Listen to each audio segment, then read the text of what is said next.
I'm going to talk about the average, everyday narcissist and what a narcissist has in common with each other. And my main focus is on why the enemy, and when I say the enemy, I'm talking about evil spirits. For we wrestle not against flesh and blood, but against principalities and powers, the rulers of the darkness of this world, and spiritual wickedness in heavenly places. Those are the fallen angels. Ephesians 6 is not talking about fallen angels, but that's another whole subject. Fallen angels have never been flesh. They are of a different creation than human beings. Now, the main thing I want to do is go back in time to the days of Noah. You will find a lot of what I'm going to share with you in the book of Enoch. Now there, in the book of Enoch, we learn, and we learn it in the Bible too, in Genesis, that God destroyed the earth's population with water, with a flood, primarily to eliminate all beings that were produced by sexual relations between fallen angels and women. That was the primary purpose of the flood, to wipe out that creation that had also fallen to the animals in some way. So, these beings that were produced when the flood came and they died, their spirits had to go somewhere. And the book of Enoch records a pronouncement by God that these beings, which we call demons, are a combination. They are half human and half fallen angel. Now, because they lived in flesh, it was pronounced that these spirits would wander the earth and try to inhabit other human beings in their flesh, because they miss being in flesh. So what we have are evil spirits that love flesh and therefore want to be in flesh. Where it comes to the narcissists, many of them do not necessarily have evil spirits, demons, in their flesh. They don't have to. And let me tell you why.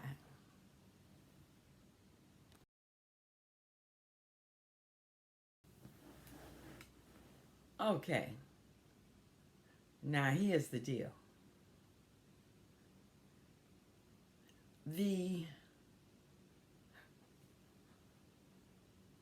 spirits, which we call demons,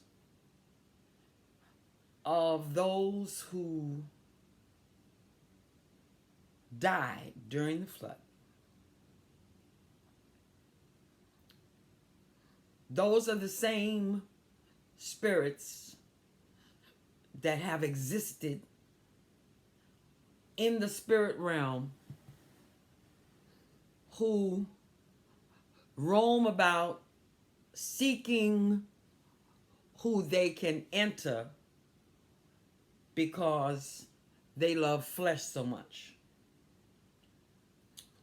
So you would think that when they actually found an individual that, for various reasons, was susceptible to being entered, you would think that they would be quiet. But no, they're not. They're going to be who they are. And it goes like this. Where a narcissist is concerned, a narcissist has the same or a similar personality and character as does the demon. So evil spirits, demons, can enter into a narcissist and hide effectively and not be known that their presence is there, because the narcissist is a very close personality type to what demons are like. They don't care about people. They lie to protect themselves. They cheat. They offend. They judge other people. They're never wrong. Everything is all about self and all about their pride. And that's exactly how a demon is. So the two get together, they mix, and the host, that human being, does not recognize a difference in their thoughts, in what they feel, in what they believe, and they blend so nicely with that evil spirit that the host doesn't know it, and the people in the host's life do not recognize that there's an evil spirit there. So that is one of the major reasons why evil spirits, both demons and fallen angels,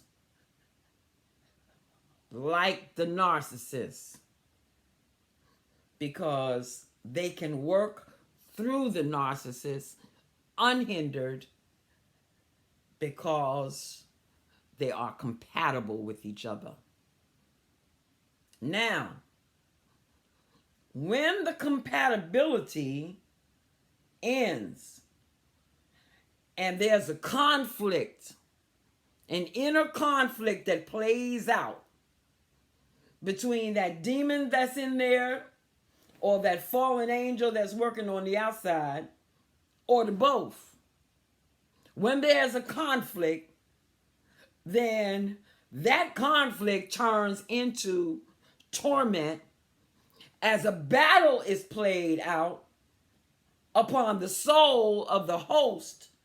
And now that narcissist is saying, oh no, I want to get rid of this torment. Oh no. Now, there are two kinds of folk like this. There are those who only want to get rid of the torment and then go back to that narcissistic life that they enjoy. But just come on, help me. And they will bombard you. They will, if you're a worker like myself, they will call, they will email. If they would live near you, they'd be banging at your door at 2 or 3 o'clock in the morning. I receive phone calls from this type of narcissist at 3, 4 in the morning. They don't care if you got to sleep. They got a problem and they want you to deal with it. Okay? You got that type. Gimme. I don't want no part of Jesus. But if Jesus is the way you cast this demon out, then come on. Then there's the other kind that they're like present day Nebuchadnezzars. God knows that they need help.